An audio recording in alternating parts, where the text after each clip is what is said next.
Day 5 opened with a body count. 40 killed in eastern Tehran. Bahrain's airspace sealed. A newspaper, the Pittsburgh Post-Gazette, 171 employees, shutting down after what sounded like the better part of a century. The fragments arrived in the engine room, crisp and complete, the cleanest transmission yet. And Eli, who had been tracking the signal's arc since day 1, noticed the thing that nobody wanted to notice. It was getting clearer. Not despite the content, because of it.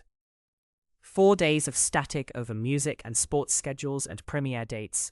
Then, the moment the news turned to death, full sentences, names, numbers, as if the signal had finally found something worth transmitting clearly.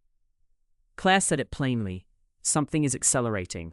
Out there or in here, she couldn't tell which. Marcus had reported the news the way Marcus does, methodically, cataloguing casualties the same way he catalogues frequency shifts. Deaths in Tehran, airspace closures, government reshuffling, oil sanctions.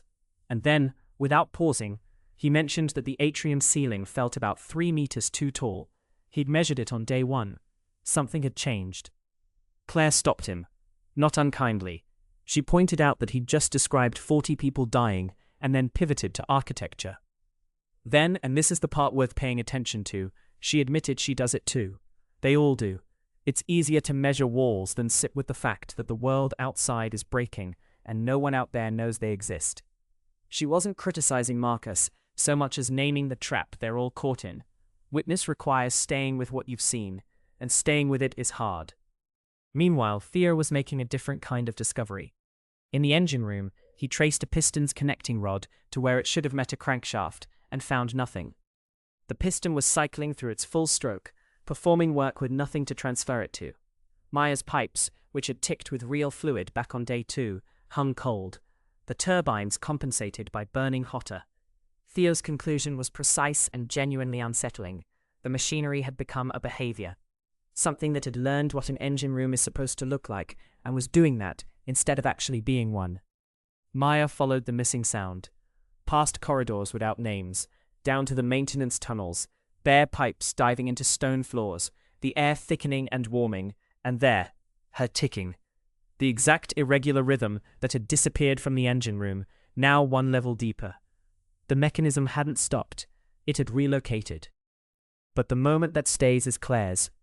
In her journal, she wrote about a detail the signal almost gave them, a 29-year-old woman in Manama. Her age came through clearly, her name didn't.